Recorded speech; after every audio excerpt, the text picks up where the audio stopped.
witnesses the dying breath of this brutal regime. Hello and welcome to Eye for Iran, where we take you beyond the headlines on the Iran stories that matter most. I'm Negar Moshahedi. Today we examine the next phase of America's military campaign inside Iran, ask whether the Islamic Republic is using war as a cover to intensify executions at home, and hear how Kuwait is coping after finding itself on the front line of a conflict it says it never chose. The immediate strikes every night could not only be setting the conditions for future operations, but could be sending a message that they're setting the conditions for future operations. Retired U.S. Army officer John Spencer joins us to explain what the latest U.S. strikes reveal about Washington's strategy, what military objectives they are trying to achieve, and where the campaign could go next. Overwhelming military power can convince people that they're about to lose what they value. And international human rights lawyer Brandon Silver, Shaheen Milani of the Iran Human Rights Documentation Center, and Azadeh Afsahi, founder of Iran House, examine whether the Islamic Republic is using wartime conditions to accelerate executions and silence dissent while the world's attention is elsewhere. Preceding these executions, Iran already had the highest per capita rate of executions in the world, the highest rate of child executions more generally. The bombs are making noise and the world is looking at Iran. But what about the silence that is killing innocent people every day? The threat that they face, the most serious threat that they face, this is from Iranian people bringing the regime down. And finally, former Kuwaiti Information Minister Saad bin Tefla al-Ajmi gives us the view from Kuwait, where repeated Iranian attacks have brought the war to its doorstep, and discusses how the country is navigating an increasingly dangerous regional conflict. Iran is now between two choices, the chalice of poison or suicide. I'm Negar Moshahedi, and this is Eye for Iran. So night after night, we've watched another round of U.S. strikes inside of Iran. We know what has been hit. We know the target list, but it's much harder to understand what all of these strikes add up to. Joining me now is John Spencer, retired U.S. Army officer and executive chair of the Urban Warfare Studies. Thank you so much for being here. Thank you for having me. Oh, it's a pleasure, John. It's great to have you with us.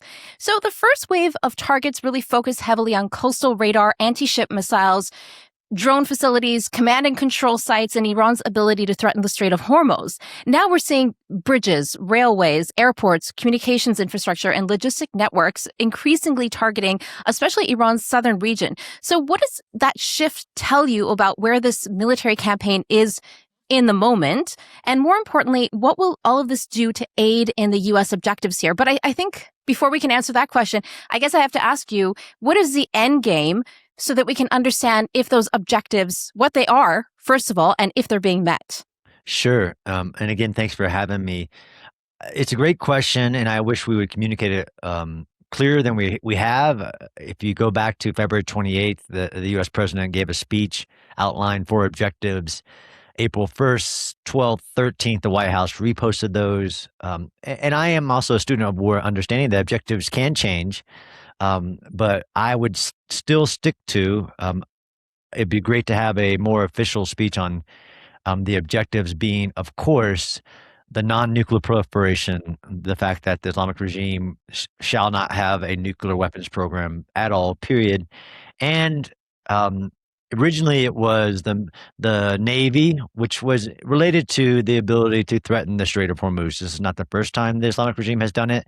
Hopefully, we establish conditions that it will be the last time. Although I have separate ideas about the regime playing this economic nuclear card on the Strait of Hormuz and the global economy. You can do that once, but we're already seeing with restarting the pipeline in Iraq, the other existing oil pipelines and other aspects to make the strait less relevant or less vulnerable, as well as, which I think is the end game. And I recently wrote this in a piece. The end game, I think, is although I would love to see the regime change and the Iranian people to be free, but I think the end game for the United States is tied to that nuclear nonproliferation, the Strait of Hormuz, the missile ballistic shield that it was building, putting caps on the ranges of the missiles and everything, and that terror proxy, which is already, much of the lines have been severed, but that activity with the proxy program. what we're seeing in the last days, you talked the last 12 days of strikes have been strongly tied to that one battle of Hormuz is what we're seeing, that run aspect. As a military strategist, I know that the United States could do a lot more and could have done a lot more. It wasn't that Iran had the ability to close the Strait of Hormuz, although we've learned that it hasn't been closed this entire time. Of course, it's been greatly constrained and threatened, and no insurance companies, things like that. But all of these strikes, even as you mentioned, the bridges, railway stations, and everything, especially for like Bandar Abbas and things like that, stopping the Islamic regime from getting capabilities to see or project power into the strait, as any nation's ability or interest to wage war is tied to their, of course, their capabilities to do it and their will to do it. The United States wants to end this with a behavior change in the regime, as in, the Strait of Hormuz having freedom of navigation, non-nuclear program, all of those other objectives. So going back to Bandar Abbas, which is a really important strategic location that you mentioned in terms of the regime to be able to, I guess, not only transport but reconstitute their military warfare. When they've cut off Bandar Abbas from bridges, the bridges and transportation is cutting it off from the rest of Iran. Is there a greater objective other than access to the Strait of Hormuz? Could something bigger be brewing here? Absolutely. And this is I've written again. I deal in like this anti-intellectual space sometimes, the ideal that the U.S. military couldn't do more than it already has. There's always, it's the largest, most capable military on the planet. It is a matter of risk, whether that's political risk to the U.S. administration, risk to allies, as Iran and the Islamic regime has attacked every Gulf state and other countries like Jordan and everything else. There are risks to increasing the amount of force of the United States. But you're right. This could be beyond the Battle of Hormuz and stopping their ability to see or bring capabilities to bear in the strait, setting the condition for other operations, whether that's the seizing of ground that would be important to maintaining the strait, or seizing key terrain, or all elements of war is this contest of will, of convincing the regime that if it continues its behavior, it doesn't have the leverage in the cards that it thinks. You're absolutely right. So Bandar Abbas, of course, being a very important port city, even if you wanted to project power into portions of Iran, that might be a location, although it's not the only location. But attributing that military capability to see what we call shoot, move, and navigate or communicate is all a part of this. As we translate, like you said, we know what's getting hit. We don't know the greater immediate and kind of subsequent plans. And a lot of this is communicating to whomever's in charge, whether it's the IRGC or whomever, that you're not going to continue this behavior. Of course, the United States could do more, but this is the war rhetoric you see, as we were talking about right before we started taping, that happens. There's a really funny skit from the Monty Python where the Black Knight, he has his arms cut off and his legs cut off. He's like, "I got you. I'm gonna hit you hard." Okay. There's always an element of the enemy gets a vote and they get to make decisions, but this is about changing their behavior. And even the immediate strikes every night could not only be setting the conditions for future operations, but could be sending a message that they're setting the conditions for future operations. So so which one is it in your opinion? Are they just leaving their options open then? Or as a military expert, do you see, okay, not only are they sending the message, they are laying the groundwork with the knowledge that these folks are ideological, they're fundamentalists. Even someone like the foreign minister, Abbas Araghchi, who he himself is IRGC, came out and said in a podcast recently that, you know what, I can't control the IRGC if they want to go shoot at vessels in the Strait of Hormuz. Although some people say that could be a form of plausible deniability, it could also be an indication of factions within and infighting within the regime itself. Yeah, it's interesting. So I try not to do the crystal ball, but I believe it's both. I believe from what, and I listen to the enemy in this case, because I am Yeah, I bleed red, white, and blue. I believe in U.S. interest of a non-nuclear terror regime, and freedom of navigation because our economy rests on it.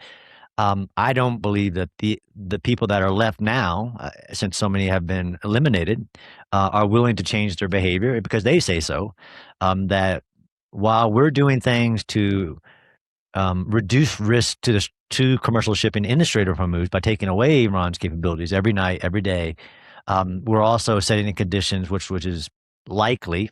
I believe it would be likely that returning to full scale operations, but also employing options that we haven't.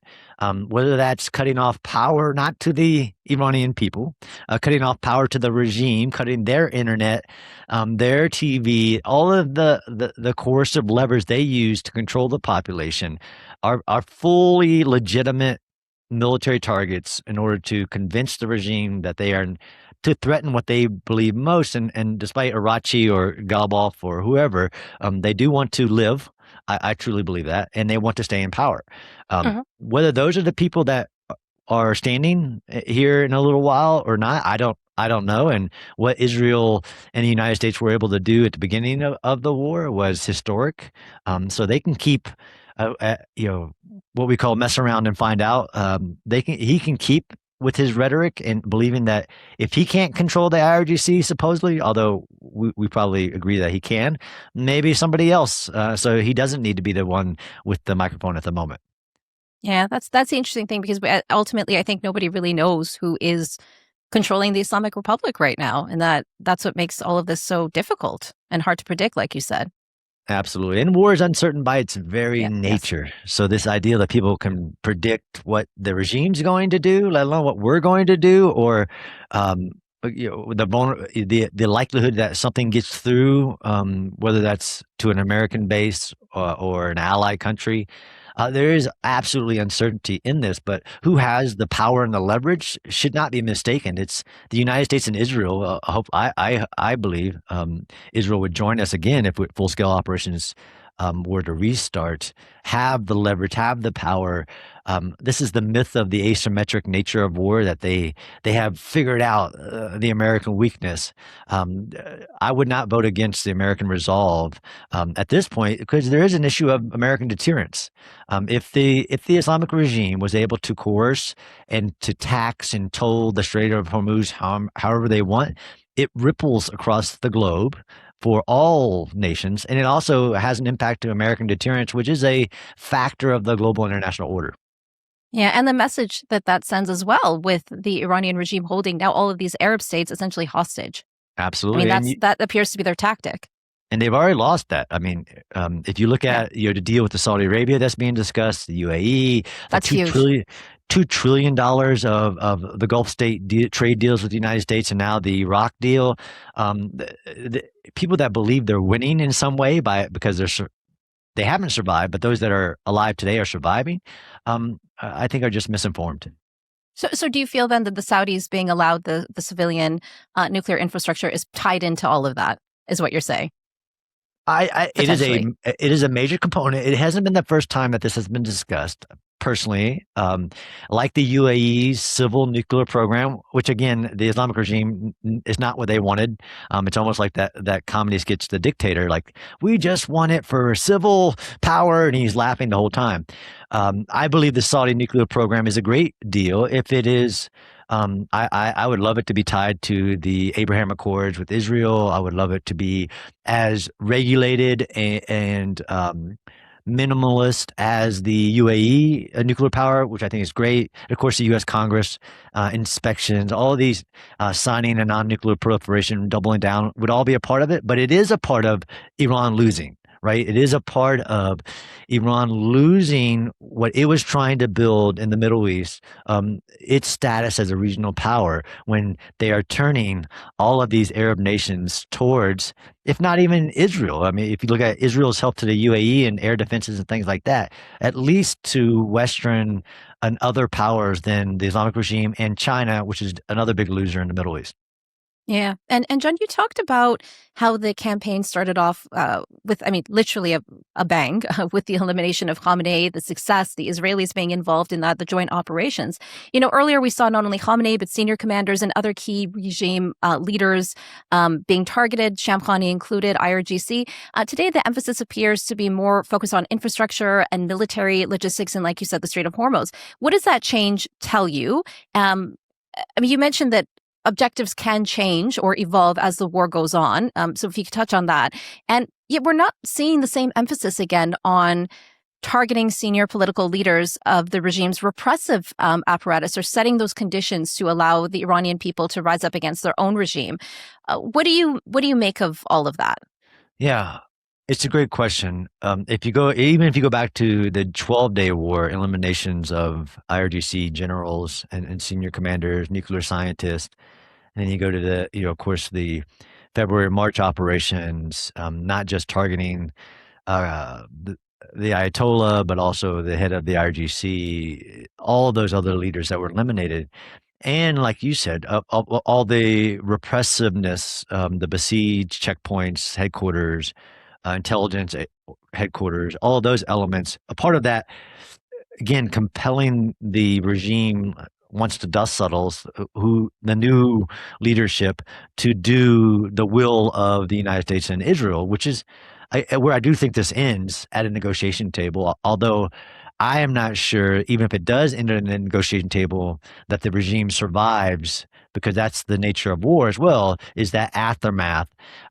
Whether inflation is 1,000 times higher, the ability to even provide potable water, all of those elements. But you're right, if we can analyze what was being hit in the early phases of, whether it's Operation Epic Fury or Rising Lion, to where there was a ceasefire, I think it leans to the legitimacy that there are actually voices, despite what they say on Iranian TV, within the regime saying, look, we're not crying uncle, but we'd like to talk about ending this. And then they got emboldened by rhetoric they hear in U.S. mainstream media about their wins and all of this stuff. So when we sent legitimacy, trying to negotiate an end under these red non-negotiable terms, then they kind of started attacking commercial shipping, all of these things. But the fact that we haven't returned to that is a great question. I believe that would definitely be a likely return to really upping the leverage and power, again, to compel whoever wants to be left in charge to agree to these non-negotiables. I believe that targeting of, again, it's not that difficult, although war is very difficult. And we say, everything's simple in war, but even the simple is difficult. Yeah. If you can convince whomever, and yes, they are fanatical, and I agree with even like Secretary Rubio, is like they kind of figured out in the last few weeks dealing with the current people that they're not willing to at this point end under our terms. So you return to operations, and you compel them to fear what they value most: their oppression of the population, the ability to maintain power, and of course their own survival. And returning to that whole spectrum of not just targeting the leaders, but targeting their levers of staying in power, right? Every element of economic. So that is Carg Island. That is their ability to pay the army, I know, which is separate than the IRGC. All these elements that are their levers of power, you would return to that full scale, which I hate the idea of tit for tat. I think we were talking about eye for eye and eye for head. Wars are won by using overwhelming military power to convince your enemy that they are going to lose. And it doesn't mean you have to do a full-scale invasion and nation-building project, which I hate that as well. But it is incremental, proportional responses don't convince anybody to do anything. Disproportionate, which is still legitimate and legal, disproportionate responses, overwhelming military power can convince people that they're about to lose what they value. Yeah, and you're right. One of their biggest values for them, which is very sick, is their control over the people of Iran. And we've been seeing, and this has not been getting any media attention in the West, at least, is dozens of people have been executed and are Absolutely. set to be executed for just rising up in January. President Trump recently tweeted about it, at least called the regime leaders savages, asked for some amnesty here. But of course, this is their way of exerting power, because I think this is pretty much all they really have right now. Absolutely. It's horrific. And I've seen the pictures of whom the young teenagers basically Yeah. that were protesting. And the idea that they were protesting and why they were protesting, I know you would know more than anything. I mean, the banks collapsing, the lack of services, the lack of care, the trillions of dollars that the regime has spent on their proxy forces and the nuclear program rather than on the people of Iran, it's just the horrific nature. And I wish more people would understand it. I know you do. Absolutely horrific. And if you threaten their abilities to do all of that, which I actually I agreed in seeing that attacking of the besieged, That the was intelligence services. incredible. Yeah, but cut the TV, cut the internet. I mean, they cut, for the almost how many days did they cut the internet, except for a few select people? Almost 2 months. Yeah, but we have the ability, just to be clear, the United States has the ability to control that, to stop that, whether it's inserting capabilities like Starlink or just cutting the regime's capabilities to control it. It's absolutely possible. Yeah, and they still do, and this is definitely what the people of Iran are asking for, because a lot of people right now are thinking of an exit plan because they don't see a future with the situation that they're in right now, unfortunately. Yeah, Which is yeah. And I wish, again, John, my personal beliefs is that I hope this is the dying breath of this brutal regime, and we can't tell if that's going to be by cause of the war, but this is the ideal that they're strong, right? They want to push the image to the world that they're so strong. When the Iranian people know that's not true, even when they're being oppressed, they're not as strong as people want them, outside of Iran think that they are. I mean, that's how fragile the Yeah. economy was and why they had to keep killing people, why they had to use these coercive measures of hanging people from cranes and everything is because they're fragile. Exactly. It's definitely a sign of weakness. And when it comes to the proxies, like you mentioned, we've got the Houthis who are attacking Saudi vessels right now in Bab al-Mandab. Trump has come out and said, I will hold the Iranians responsible for this now. He has also said that for every ship that is attacked in the Strait of Hormuz, I will go after a bridge inside of Iran. And then, of course, Abbas Araghchi came out with his response, an eye for an eye. Today, we've got Secretary of State Marco Rubio on Thursday in Southeast Asia saying, like you mentioned, a head for an eye. What do you make of all that rhetoric? Do you see it beyond rhetoric is what I'm asking. I do see it beyond. And as we saw, the Houthis found out not too long ago what happens when they try to prevent freedom of navigation for commercial shipping of the world. I think Israel eliminated their entire leadership in one meeting they were having. If they want to keep doing that, what I see beyond that is also the entire, plan of the Islamic regime and what it spent billions and trillions of dollars in building, not just in the Houthis, but in Hezbollah and Shia-backed militias in Iraq, which are also losing. If we actually do a head count of the axis of resistance, according to them, is they're all weakened, they're all on life support, and if the Houthis want to get involved and feel the wrath again, then that's a choice. The enemy always gets a vote. And it also greater gets me to the point where full-scale operations against the regime are necessary, because not only are they not willing to budge on the Strait of Hormuz, because of this plan that has been allowed to happen, right? How did the Houthi regime, this terrorist pirate empire, get so many rockets and shore-to-sea missiles and drones directly from the regime? So it shows the master plan of this appeasement of kicking the can down the road with the regime's ideas of the Middle East were a mistake, and the United States is fixing it today. And the Houthis have been attrited, but it is a vital piece of this ideal that we're not going to stand up for the freedom of navigation for all countries. And I actually personally wish there were other countries that would, although they face a lot of domestic concerns, would join in that fight of this is worth fighting for. How many signals or examples do you need to be given other than now the Houthis speaking up again. Yeah, they may have to eventually. But as someone, John, every military campaign has an operational objective, but it also has a theory of victory. Looking at this campaign, what do you think Washington's theory of victory actually is? Yeah, it's a great question. Having taught strategy at West Point, it's always hard to analyze what does winning look like. A theory of victory includes what are going to be the ends, so the objectives that we've been talking about, but the ways and means, right? And means um, are not infinite, right? Even the United States has limitations, but especially our allies, this is the factors that if I was to go to a whiteboard and show you the theory of victory, it is about damaging Iran, the Islamic regime in Iran's capabilities and will to change their behavior. It wasn't a regime change operation because I've actually been part of those. I was a part of that one in Iraq. I know what it looks like and what you need. And it isn't a spreadsheet number of you need hundreds of thousands, but you do need it different than what the theory was applied to Iran about we're going to roll back their nuclear program. We're going to destroy their navy. We're going to attrit their missile capabilities. And we're going to kill their leadership until they are convinced to negotiate a settlement in the terms that are favorable to the United States and the entire world. That theory of victory, I think, is pretty straightforward.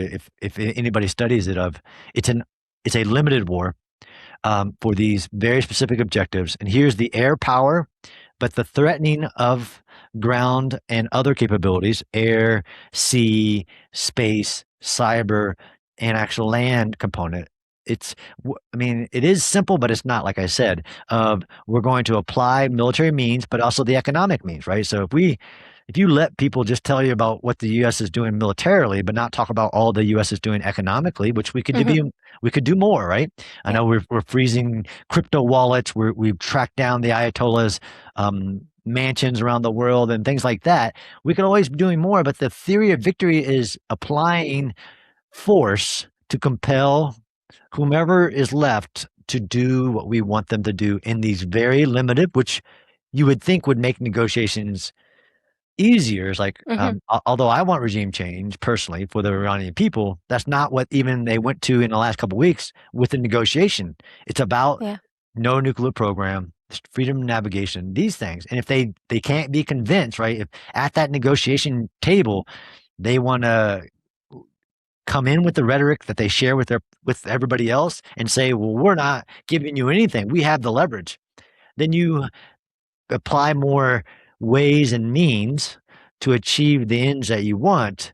And it can change, like we talked about. Objectives can change as means aren't being accessible. Although I to discount the successes, right? The number of, whether it's the ability of the regime to protect power, which isn't zero, but it is definitely not what it was in June of 2025, not what it was in February of 2026. That theory of victory is pretty straightforward, but there are other factors that most people don't account for, even in the United States. We're a global superpower with diverse domestic and global concerns that do impact the ability to wage the war, and that is the nature of any war as well. About it isn't X plus Y will equal Z. It's all these other factors, but the theory is there about it's a compellence. It's about compelling somebody to do your will, and in this case, it's just agree to the terms under our conditions. Wow, that's fascinating. And just to conclude, John, if you're sitting here 10 years from now and looking back at this campaign, what do you think historians would say was its central military idea here? Yeah, I hope, although, everybody comes with their lens of the world and their political lens. Unfortunately, as somebody who writes the histories of battles and wars, I hope that they are clear on the true nature of the Islamic regime based on what they say, wanting a nuclear weapon, wanting to control the Strait of Hormuz, wanting to be the new Middle East power, the deals they had signed with China and Russia, that they'll write the history of the context, not just the tactical and operational actions that are happening, but the context that this was a historic moment where the Islamic regime's vision, along with China's vision for the Middle East, was changed. I don't know where it will end, but I can say definitively that their ideals, whether it's China's Belt and Road or the Islamic regime's ideal of a caliphate in the Middle East under Islamic law, were changed on this year, this date. I'm glad we can end then on a hopeful note. Thank you so much, John Spencer, for joining us today on Eye for Iran. Thanks for having me. While international attention remains focused on military strikes and regional escalation, another brutal campaign is unfolding right inside Iran. Rights groups say dozens of protesters have been executed since the war began, with more than dozens of people facing imminent execution as we speak. In Esfahan alone, just in Esfahan, more than 70 protesters are said to be under death sentences, while prison hunger strikes and family protests have received little attention around the world. Is the Islamic Republic using the war not only to strengthen its grip on power, but to carry out a crackdown that the world is barely noticing? Joining me now are Brandon Silver, Director of Policy of Projects at the Roel Wallenberg Center for Human Rights. He's also an international human rights lawyer.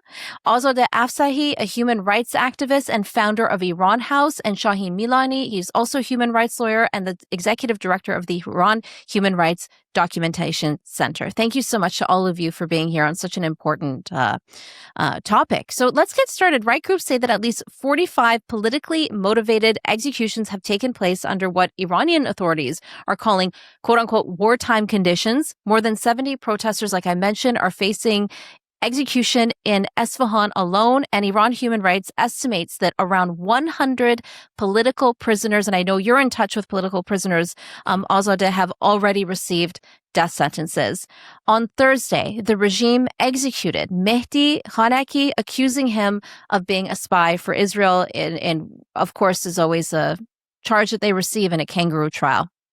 Now, we often interpret mass executions as a sign of fear, and it is, because you're taking everything out on essentially the most innocent of the population. But is there another way to look at it? Could you also have it reflect confidence, in the sense the regime believes that the war has fundamentally changed the strategic environment for them, and that it can now act with fewer consequences, and while the attention is on the war, they can take it out on the people of Iran? Brandon, I'll start with you. What do you think? Well, firstly, Nagar, thank you for having me on your program as a regular viewer. It's a privilege to be a part of it, and particularly alongside panelists like Azadeh and Shaheen, whose work I deeply admire, and particularly appreciate your shining a spotlight on the plight and pain of the people of Iran. And I would contextualize the stories you've shared, the heartbreaking, personal costs to everyday people, with the staggering statistics that underpin it all, that Iran continues to have. So preceding these executions, Iran already had the highest per capita rate of executions in the world, the highest rate of child executions more generally, and the highest rate of state hostage taking globally. And at the same time, also the highest per capita rate of imprisoned journalists. So clearly there is an effort to obfuscate, to hide these staggering statistics, and which is part of why as well you and your colleagues at Iran International perhaps have been targeted for the same reason, that this information reaching the world is a source of fear for the regime. When you talked about what may be underlying these efforts, it's an ongoing campaign of mass domestic repression that perhaps unwittingly, or as part of some misguided policy, the world is ignoring, when we've seen historically, and all the more so today, that this mass domestic repression often morphs into external aggression, that what we allow to happen to the people of Iran within the country inevitably is carried out externally against Iranian dissidents, diaspora members, journalists like yourself and your colleagues at Iran International, and human rights defenders. We've seen, following this intensified rate of executions, intensified assassination attempts abroad. You yourself broke a story about how my mentor, Professor Kotler, the former Attorney General of Canada, was subject to an assassination plot. And just a few days ago, we marked the anniversary of the Amiya bombing, where 85 people were murdered, over 300 injured. That also continues to be subject to impunity. So by continuing to speak out, call out these acts of internal repression and external aggression, we can hopefully help mitigate it, but we need to move beyond these sorts of statements and move towards action. Those responsible for these crimes continue to commit them with impunity. And again, when they're able to carry this out within Iran, it puts all of us everywhere in danger. So it's a misguided effort to try to, on the part of government, seemingly ignore what's going on for the sake of political expediency or for some agreement, when we see that that actually puts our own sovereignty in danger at the same time. You're right. It affects all of us. And we do need to go beyond political statements. I know that President Trump put out a statement on X saying that, calling the Iranian regime, savages for doing this, and asking and pleading for amnesty for these people, which is, a step in the right direction. But also, what are you hearing from political prisoners yourself? Give us some insight. First of all, thank you so much for having me. Thank you for sharing the space with Shaheen and Brandon. I think I want to go back to the statements that all these politicians are making. This is great that President Trump is putting out this statement and shedding light on this. But what are the actions? We cannot, none of the countries, what's happening in Iran right now, is granting any refugees to any of the people that have paid the highest price. Not in the United States, not in any of the European countries. So they are stuck between the two evils right now. And that's exactly how the people inside of Iran are feeling. Yes, the bombs are making noise and the world is looking at Iran. But what about the silence that is killing innocent people every day? And not only are they being executed, but their families are being affected. And I think last week was one of the mothers who lost the baby that committed suicide. So I don't think the last 4 years that I have been working exclusively on Iran, I have seen the wave of depression and the trauma that the Iranians have experienced since January. One is because this happening, the regime is obviously cracking down on the survivors, on the protesters, but also the indifference of the international community, that they are not trapped and nobody seems to care. And everybody cares about the bombs, but nobody cares about the hanging that is happening every day. So I think we expect the Islamic Republic to do this, but we never expect the free world, the politicians, to allow it to happen. And after my visit at Oslo a month ago, I realized it's because of these politicians that the Islamic Republic is in power. And I now hold them accountable, not the Islamic Republic, because we already know what they're capable of. Shaheen, what do you think? And I mean, as Azadeh pointed out, these people are being killed in silence. Yeah, so we have to go back to January of this year and consider that we just saw perhaps the largest massacre in Iranian modern history. Thousands of people were killed within 2 days. We still don't know the final count. And what I would say is that the Islamic Republic might be more afraid of the Iranian people than from the US or foreign military intervention. Because they know that the US isn't gonna attack with hundreds of thousands of soldiers to overtake the country. They're not gonna do another Iraq. It's not gonna happen. So the threat that they face, the most serious threat that they face, is from internal rebellion. This is from Iranian people bringing the regime down. So that's why they killed all those people in 2 days in January with a brutality that wasn't even seen in the very brutal history of Islamic Republic itself. They set a new standard in their own regime for brutality. And that's why they are, going on with these executions, because they're afraid, but also because they have to show force. And they have to send a message to Iranian people that we're not going to go anywhere. We're going to kill as many of you as we can. And then they also have to send a message to their own supporters to, strengthen their resolve. That we can kill. And they also want to make sure that their own supporters don't defect. So that they use an iron fist to try to control the situation. Now, given the very dire economic situation in Iran, I think that at some point in the future there's going to be more protests, because there's, you cannot kill your way out of economic misery and discontent. So you might postpone the next round of protests, but I think at some point we're going to have fresh protests in Iran again within the next few years, if not the next few months. So then the question is, what the world will do next time.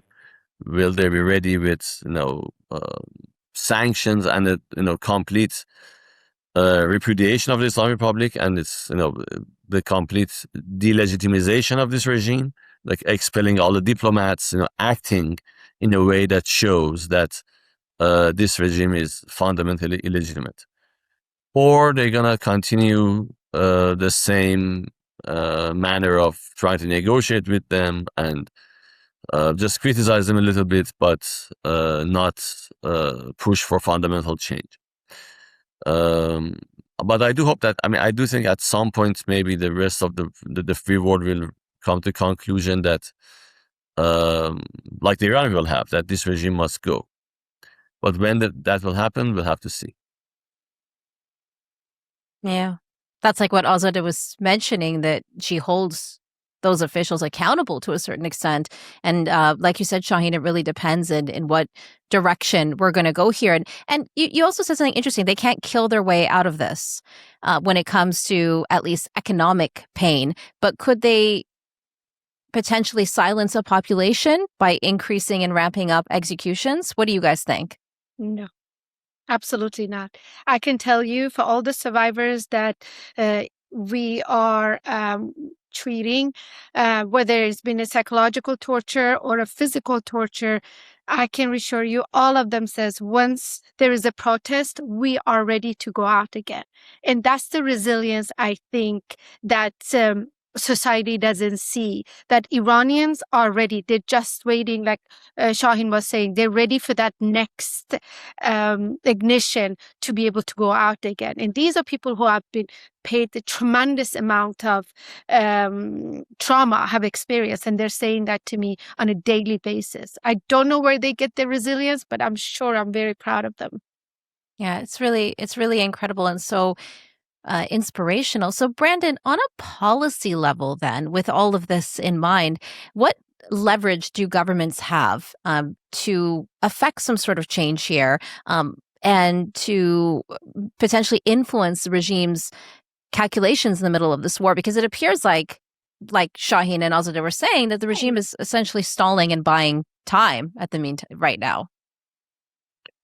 Well, if the Islamic Republic did not care about its international standing, reputation, and relationships, they would not be seeking to send out their high-level officials to speak at the United Nations, as they did a few months ago when Abbas Araghchi and other high-level delegates were participating.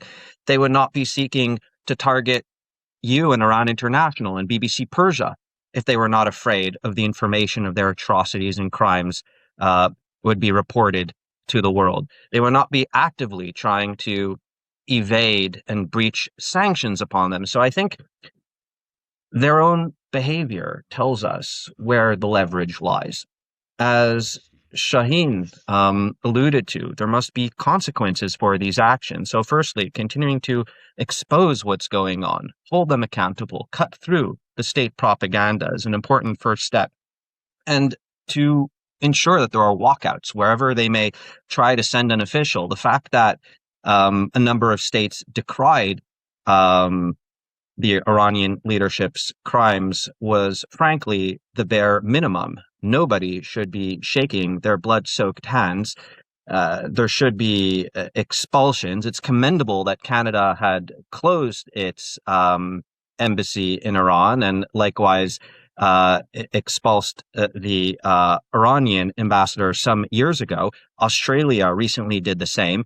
That should be replicated across the board because Iran does not conduct its diplomacy as most states do. Beyond this mass domestic repression, we saw that, Iranian diplomats were recently convicted of seeking to carry out crimes abroad. So these diplomats are not only mouthpieces for these crimes against humanity, and I use that term because that is what the United Nations itself on many occasions have determined the regime is committing, but yet they continue to have that platform. So we need to remove these platforms from these officials, expulse those involved in obfuscating these crimes at home while seeking to commit crimes abroad, and then ensure that these same officials cannot have access to the banks, the businesses, and even the beaches abroad that they so often try to enjoy while denying the most basic and fundamental rights of their people at home.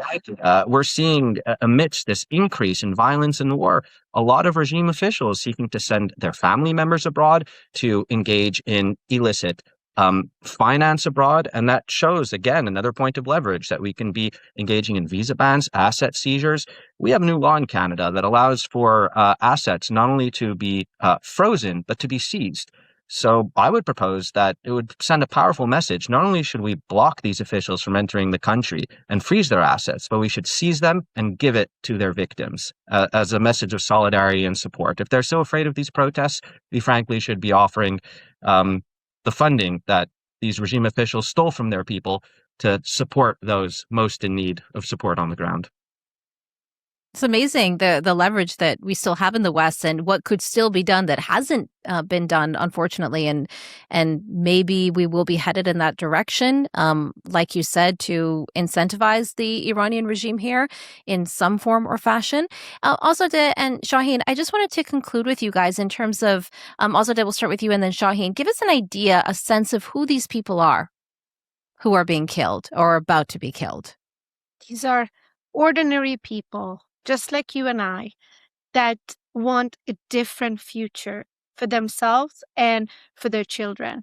And I think once we start seeing that they're no different than what we are, then maybe the world can empathize with their pain, because they're young people who, especially with social media now accessible, can see what the regime is robbing them for a future. Because not only don't they have the freedom of speech, a freedom of being, freedom of religion, but they also, because of the economical hardship, because of what Brandon was just saying, the corrupt, they don't even have a future when it comes for them to just have a normal life. So I would like to conclude that I understand, again, that the bombs make noises, but so we need to also understand the hanging of these people also required the same attention as the bombs. Shaheen? Yeah, so the people who are executing, many of them are people who were involved in the protests, and then they're arrested. And the regime charges them with crimes such as moharebe, which means waging war against God. So the regime sees itself as representing God, and then whoever is rising up against it, they say that they are waging war against God. For that particular charge, under Iranian law, weapons should be involved, but often protesters have not been armed. They're just, peaceful protesters. They might have clashed with the security forces at some point in the streets, partly in self-defense, but for the most part, they're not armed. And anyway, the trials are sham trials. They're never public. The regime doesn't provide any evidence, any credible evidence against them, and they torture them a lot so they can extract confessions. And anyway, like, because the point of the exercise for the regime is to instill fear, is not to mete out just sentences. So the people who are being executed, many of them are young men who took part in the protests, or they're friends of young men who took part, and they're just implicated. And it just goes on and on. And in many cases, the individuals that we hear their names, they are people that we might not even know that they were. We might not have known that they're imprisoned, because the regime, they threaten their families, and they put pressure on them to stay silent, and they don't know that that's just a ruse by the regime, so that ultimately they can send them to death. So by the time that human rights activists, they learn of a name of an individual, is either sometimes it's just the day before that individual is put to death, or sometimes it's just after. We just hear from that through the announcement by the regime. And it is very difficult because, as you know, the news environment is dominated by news about the military conflict with the U.S. And the people who are being killed like this are often ignored. Yes, and it's very tragic, and I thank all of you for taking the time today to raise awareness and for the important work that you all do. Thank you very much. Thank you. Thank you. For months, Kuwait has found itself on the front line of a war it says it never chose. Since the conflict began, Iran has repeatedly targeted Kuwait with drones and missiles, striking military bases, Kuwait's international airport, which was a remarkable image, oil facilities, power stations, and desalination plants, and civilian infrastructure, of course. Kuwaiti civilians have been killed, soldiers have been killed, while U.S. and allied forces stationed in Kuwait have also suffered casualties. Now, as discussion grows over a potential U.S. ground operation inside Iran, senior Iranian politicians are openly mentioning Kuwait again. One Iranian lawmaker suggested Tehran could launch ground attacks on Kuwait and Bahrain if American forces entered Iranian territory, while speculation has also focused on Kuwait's strategically important island. What does all of this mean for Kuwait, and how is the country navigating the conflict between its most important security partner and one of its closest neighbors in the region? Joining me now is Saad bin Tefla Al-Ajmi, former Minister of Information of Kuwait and a professor of Kuwait University. It's a pleasure to have you on. Thank you for being here. Thank you for having me. Glad to be with you. First of all, Saad, how are you doing in the midst of this conflict? Well, when you are actually living in a war zone, it's not a comfortable life, to say the least. But believe it or not, and this is not a propaganda kind of statement, but life is the closest to be a normal life.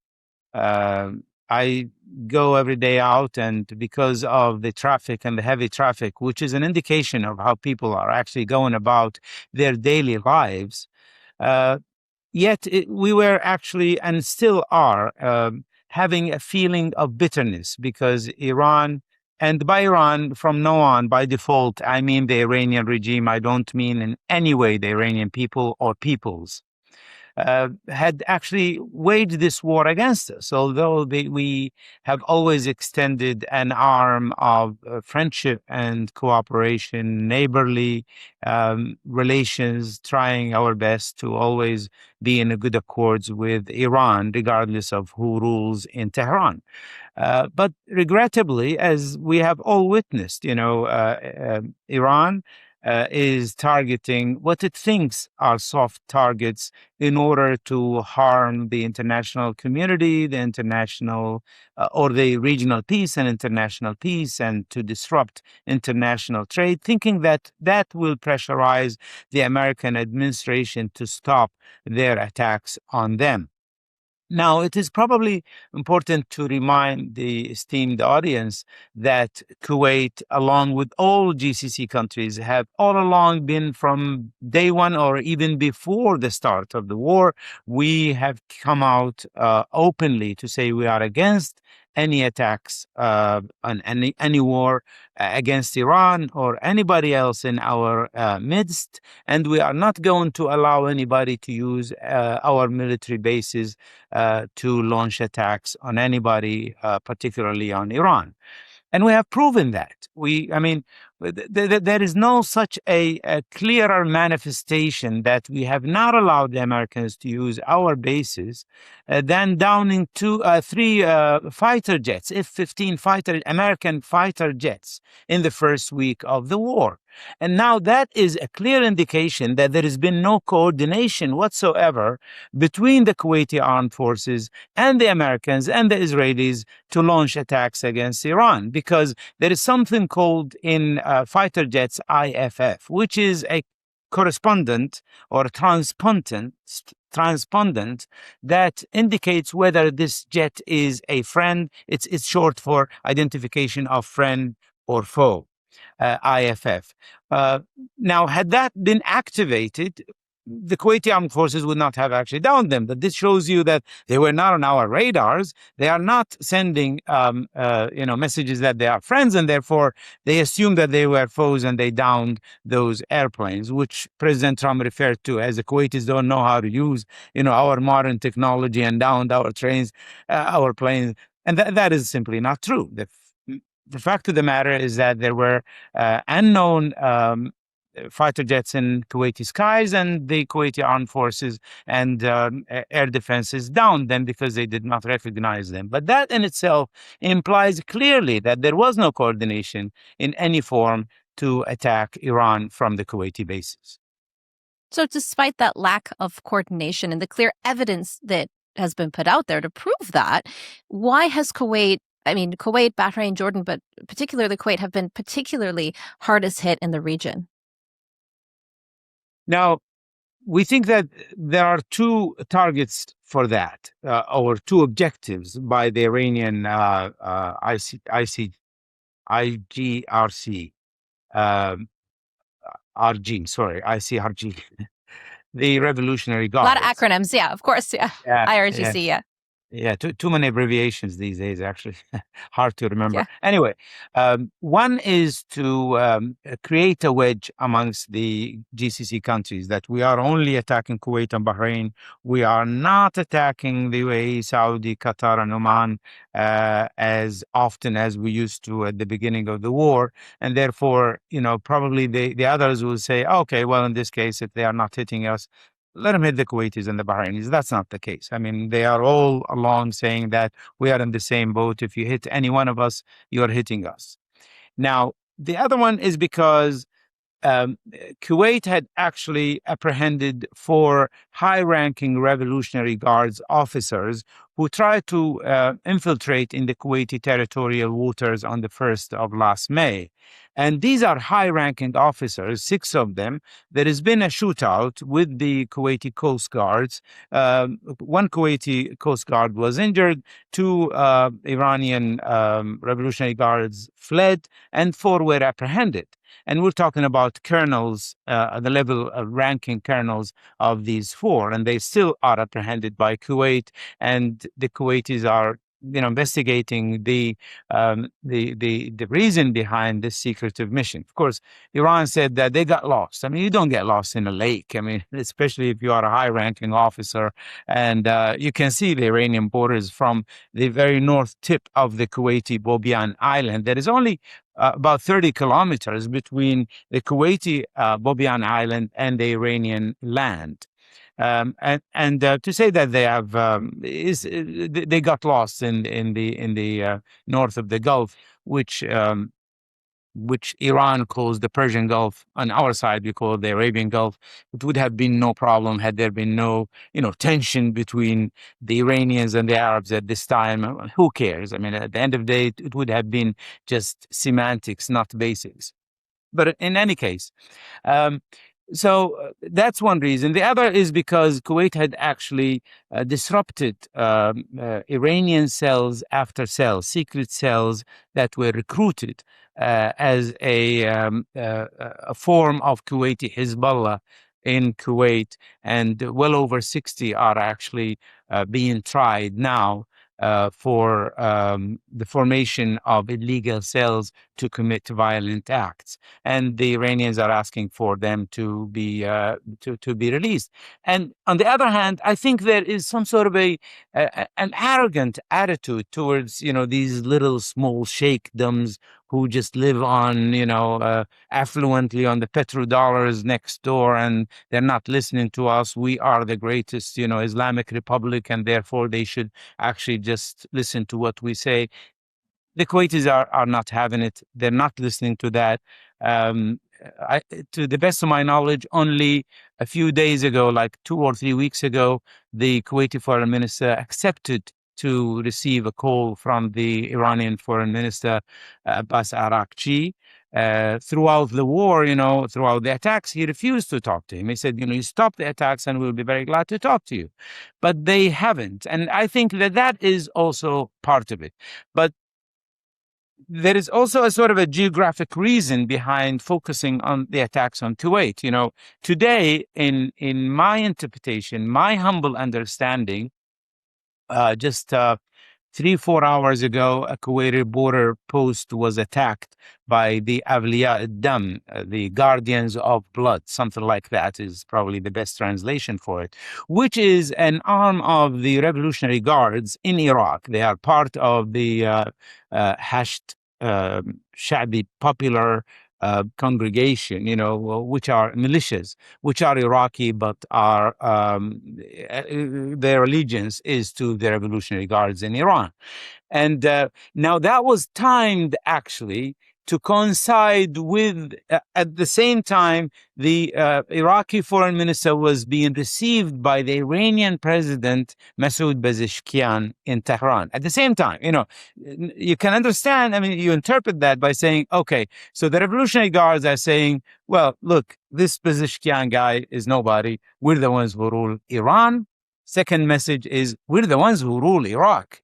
And thirdly, if you think that you can go to Trump during a war with Trump and the United States and go there and say niceties and sign all of those MOUs and investment mutual agreements and contracts, you can actually just throw those in the trash bin, because we are the ones who call the shot in Iraq.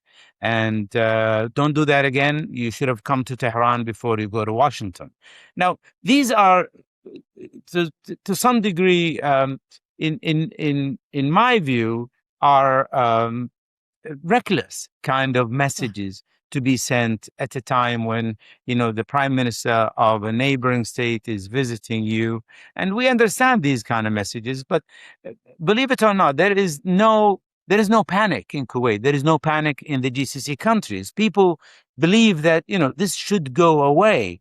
And there is no hatred towards Iranians as such. Yeah, that people, pray that, God will take revenge from these mullahs and from these turbans and will take revenge for the Iranian people, because you just talked about the casualties, the human casualties in Kuwait. And ironically, the very first casualty, the very first death in Kuwait was an Iranian 11-year-old girl who was killed by a shrapnel in her sleep, in Kuwait. And I salute the people who went out to the graveyard to farewell that little innocent girl, and the people who have actually transcended beyond, politics and beyond the aggression of the mullah's regime towards the Iranian people. Because at the end of the day, look, you can't change geography. You can hate whoever you want to hate. You can hate the Iranians, the Persians, the Shiites, the Sunnis, the Arabs, whoever. But at the end of the day, they are living there for thousands of years. And the only way to go forward is actually to live together. The only way to salvage anyone is by salvaging all. You can't.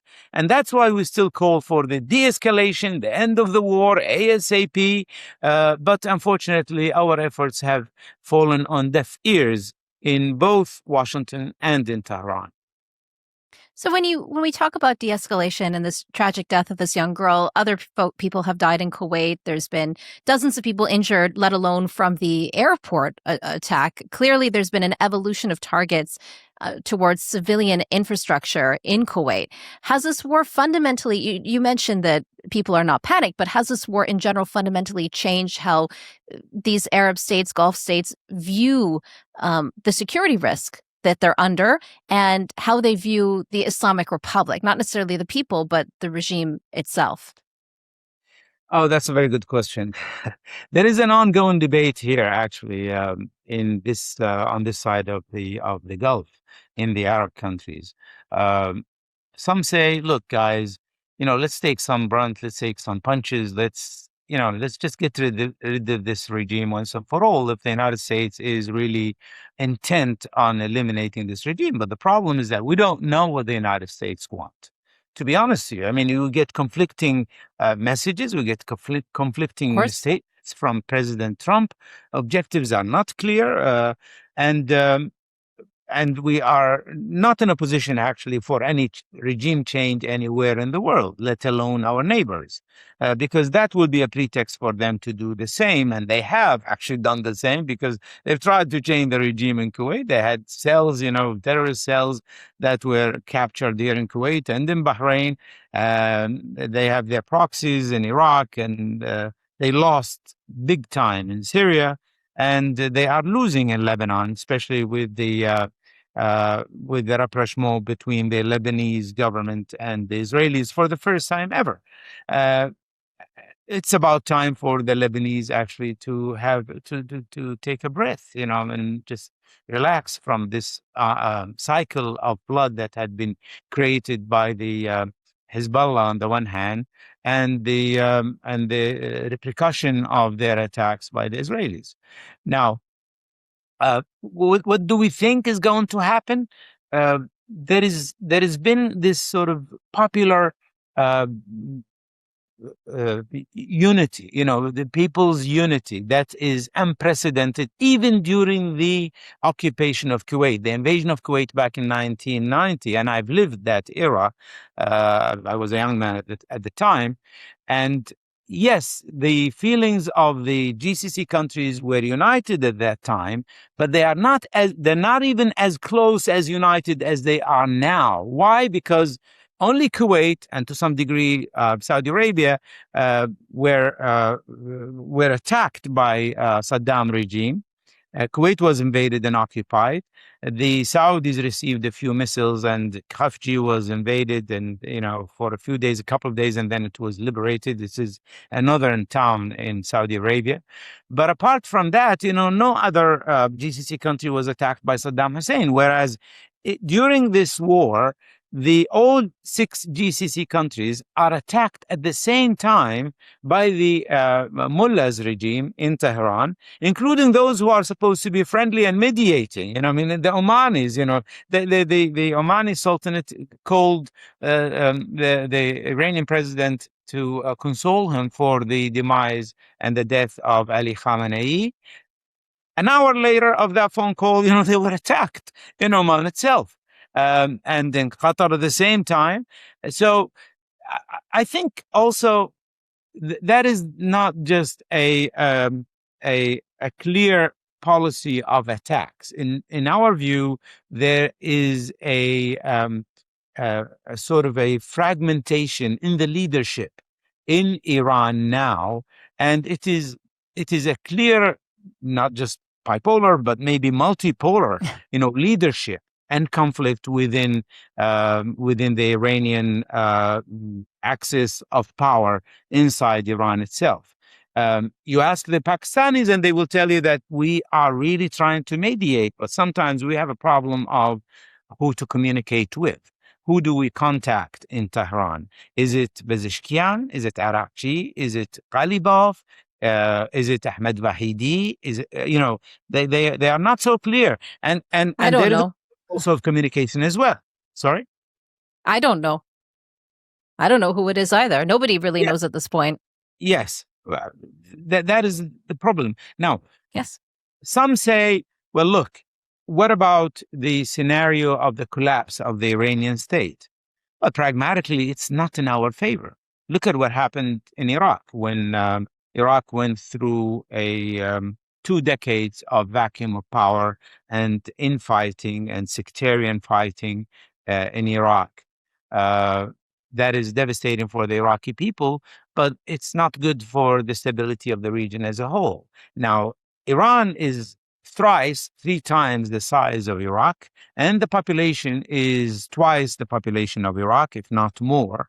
And it is also a complicated, ethnically mosaic, huge nation with different sects and different ethnic groups with different backgrounds and also different historical relations that has a lot of animosity in it and hatred, especially over the past 50 years during the mullahs regime's reign.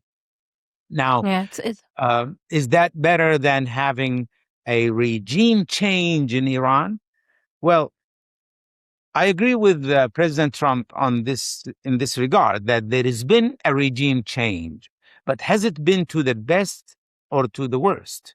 Is it to the better or to the worse?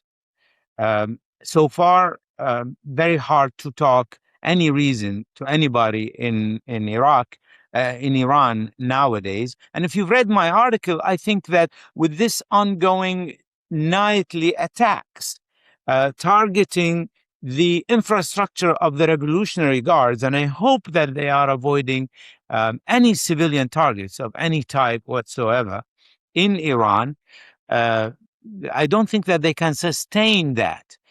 In my view, and as observers, we think that the fact that they have activated the Bab al-Mandab and Houthi front, their proxy in Yemen, is another sign of desperation. Look, Iran, again, by default, I mean the Iranian regime, had 5 main cards of power, so to speak. The nuclear program as a threat, and I think that that's been bombed into smithereen for some time. The other is the missiles and the drones. The third is the proxies. The fourth was actually, 4 main cards. They never thought that they would use it, which is the Strait of Hormuz, and they have used it. Now, there is no such a thing as a use up of that card. I'm going to use that card until like the end of the year 2026. They have to keep that card. That's the only card they have. We've seen the proxies actually being clipped, in Hezbollah, the most important fang they have in the Middle East was Hezbollah, and the leadership has been gone.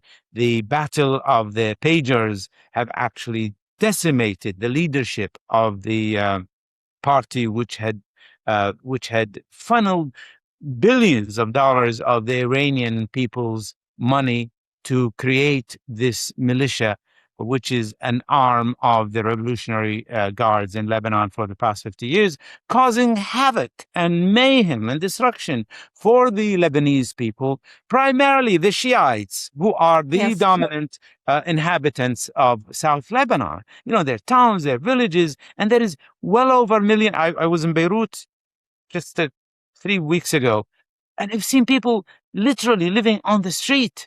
These are terrible. these are nice people. These are educated people. These are not ordinary, peasants and teachers and wives and housewives and men who work hard to put bread on the table for their children.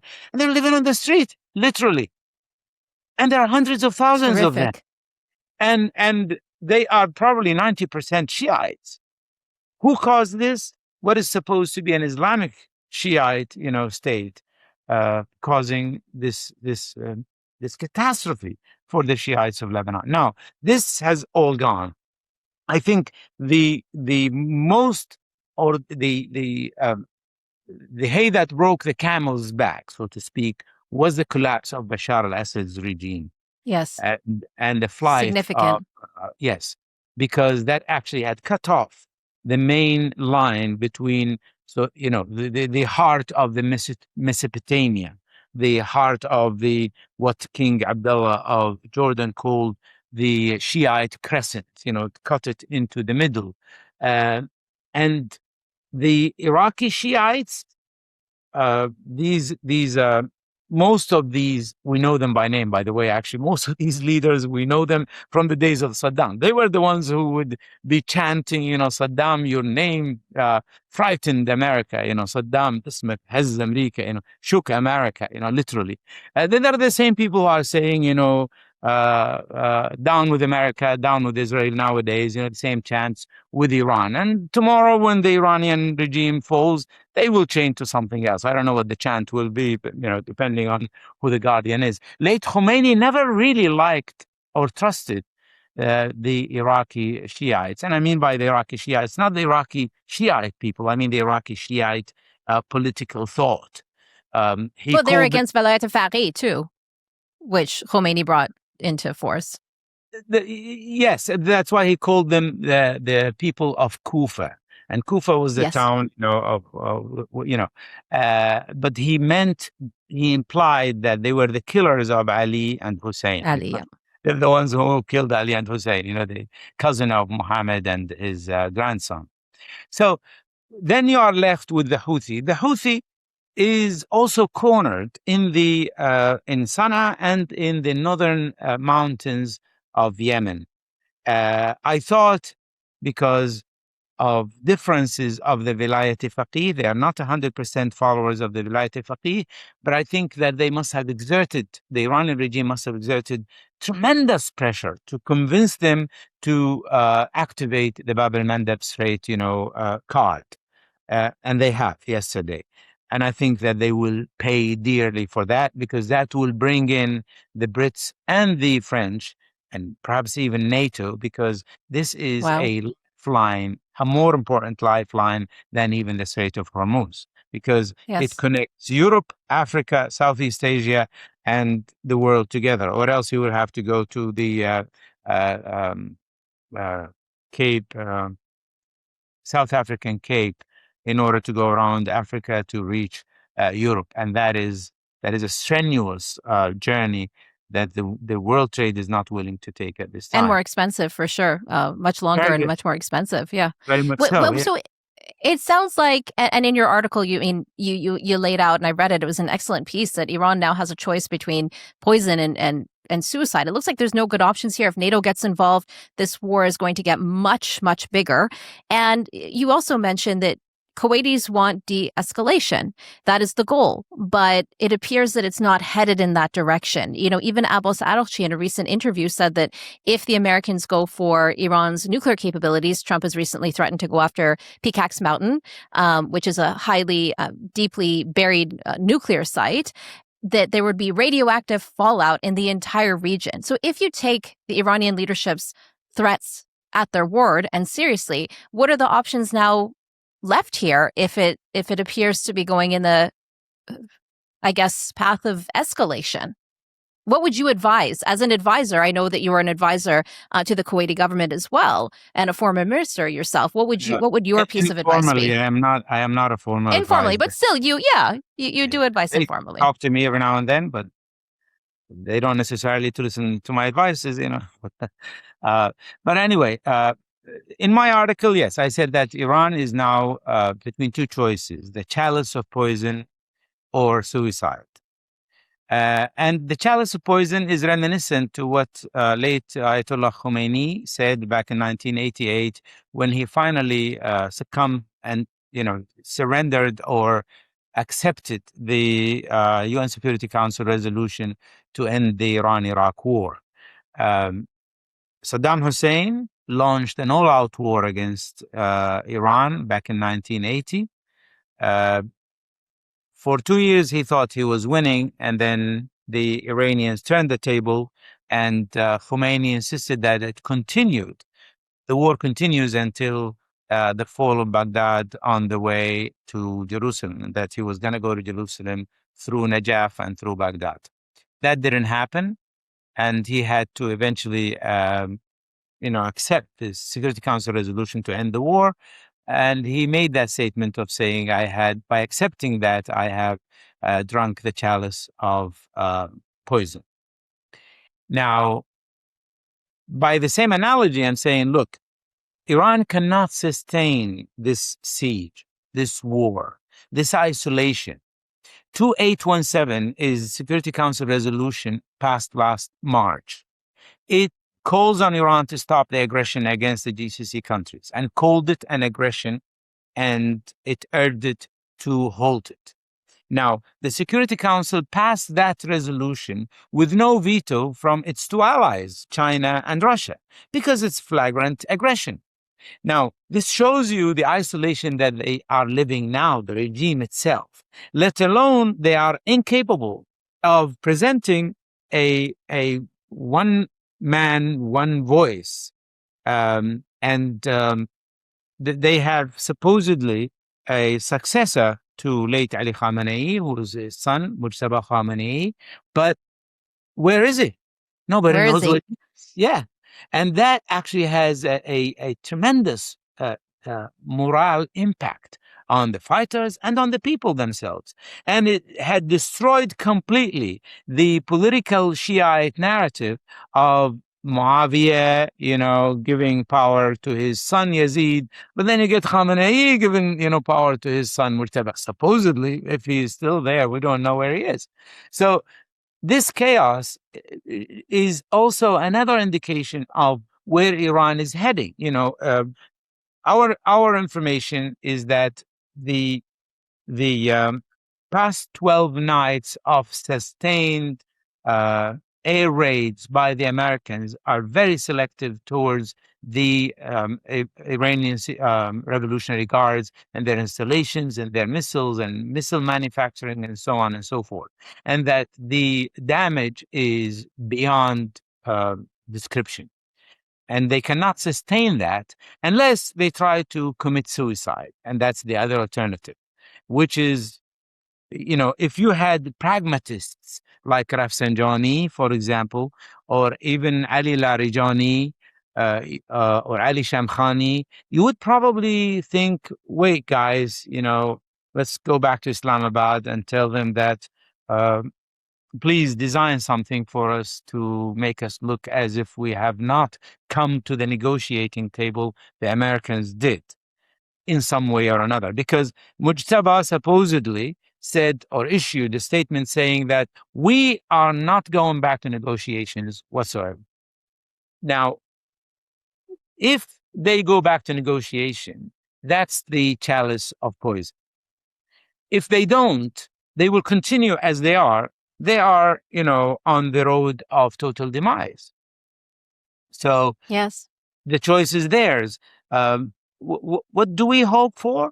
I hope that they will come to some senses. I hope that some armed forces somehow will take over and say, okay, guys, let's sit on a table and let's just admit that we cannot win this war.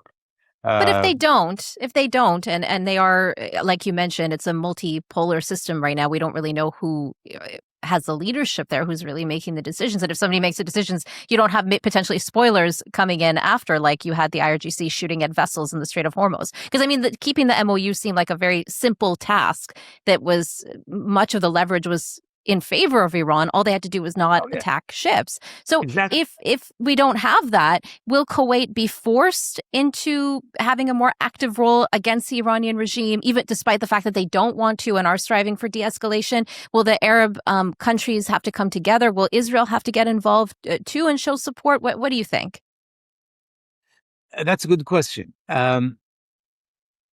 My opinion is that we should not get into a counterattack mode against Iran unless there is a concerted effort by all GCC countries, along with the United States, for attacking the source of the fires and the missiles that are launched towards us.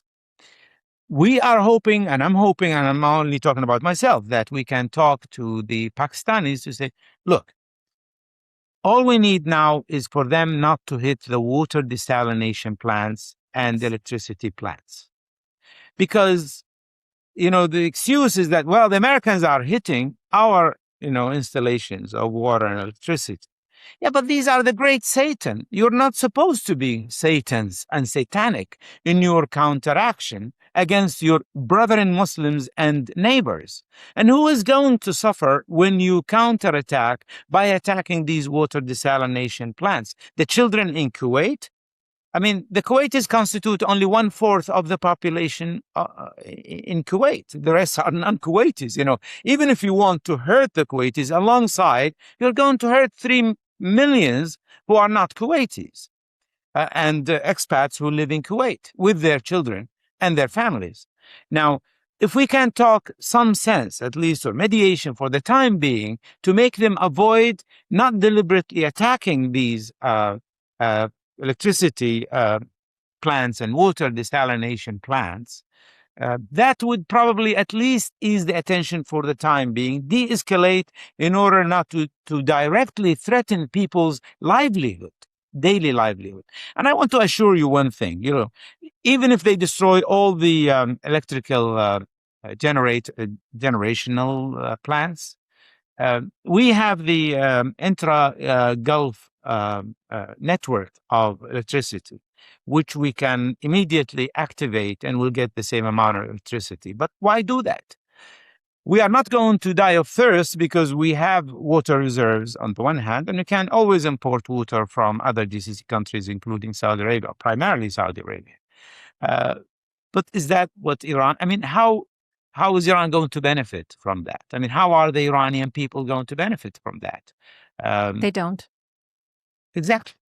And, we have, and we do condemn any attacks on any civilian installations because only God knows what the suffering of the Iranian people is like. Because I have many Iranian friends who live in Kuwait.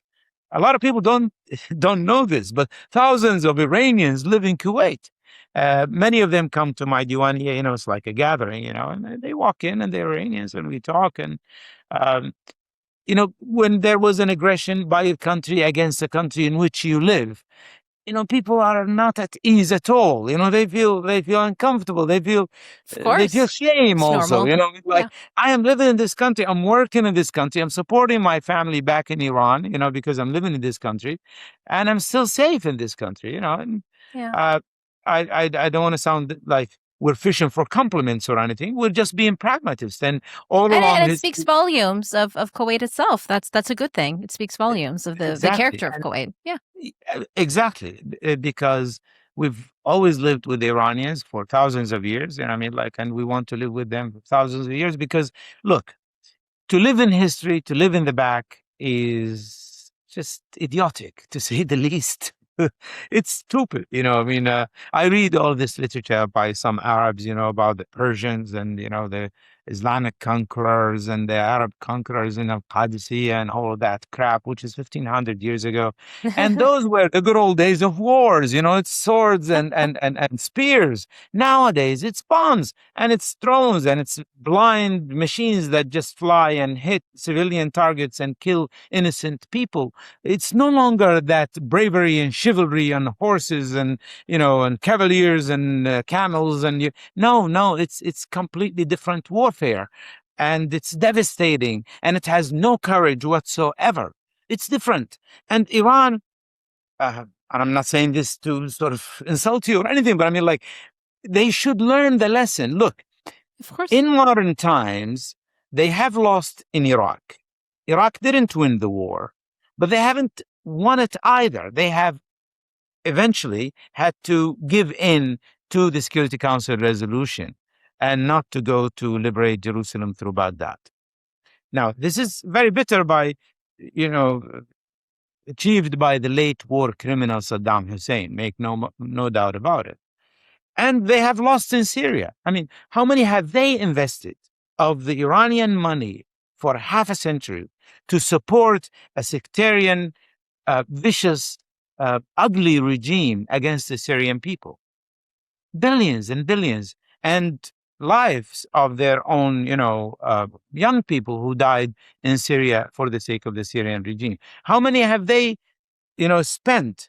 And most of the fighters nowadays in Hezbollah are actually Revolutionary Guards in Lebanon, believe it or not. I mean, this is our information. Yes. We know that for sure. They are Iranians. There are no more Lebanese volunteers or even leaders, For a including, reason. high ranking or even lower ranks of Lebanese in the Hezbollah. Yeah, Excuse people me. are waking up. People So- are definitely waking up to this. I hope so. And I was telling you earlier in our conversation that I know that there are some bad stereotypes about the Arabs in the Iranian mind. You cannot change that. You can't open people's hearts and say, "Oh, come on, think about me as a nice guy." You can't do that. But what I can assure you of is that we do not have a bad image about the Iranian person. We do not. And As nobody a should matter- have any bad image of anybody. So I apologize for any of Well, that too. You know what I mean. certainly you know? don't, and my friends don't. So don't worry. I think that's Yeah, in you the do know past what now. I mean, Hopefully, I do I- know what you mean. Generalizing, yeah, of course. Yeah. And historically as I was speaking, saying, earlier, Shakespeare says only the fool generalize, but generally Yeah. speaking, but generally speaking, that is that's the a good case. lead-in. Yeah. Thank you so much. And I honestly, I so appreciate your time, your expertise for coming out today. And I wish you all the best and for your well-being and for that of the people of Kuwait, and hopefully no more suffering for any people in our region at all and abroad. I hope so too. I'm optimistic. I think I'm Inshallah. chronically optimistic, inshallah.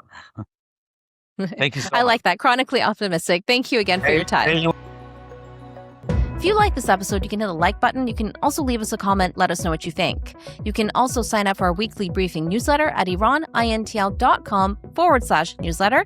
And you should go check out our dedicated English website. There's lots of analysis pieces there, the latest on Iran and the region. And that's at iranintl.com/en.